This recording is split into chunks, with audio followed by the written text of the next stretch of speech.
An Appalachian breakfast at my house consists of eggs, a meat, bread, and of course some homemade jam.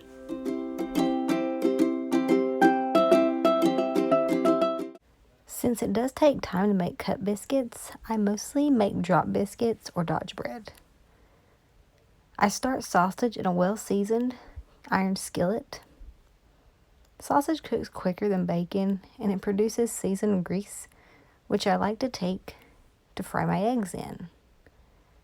That way, you're not having to use several different pans. As you can see, the bread is getting nice and ready, crispy, and soft and fluffy on the inside. We just gotta wait on our sausage. I actually like crusty bread. I like my bottom to be really crispy.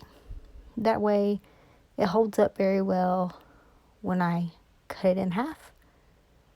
Sometimes I'll scoop out the center and just eat the exterior as is, place some sausage between it, or even put some jelly on it.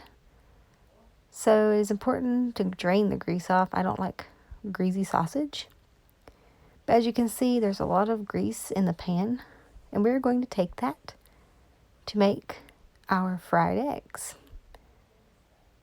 I like mine over easy, which basically means the whites have set and you can still see some jiggle on the inside. Always something sweet, homemade like jam or sorghum syrup is the perfect component to add. There's a perfect over easy egg, which has just enough runniness to create a perfect bite. Salt and a generous amount of black pepper is all this needs, and you have a delicious Appalachian breakfast. That's what I call Appalachian breakfast at its finest. What's on your table for breakfast?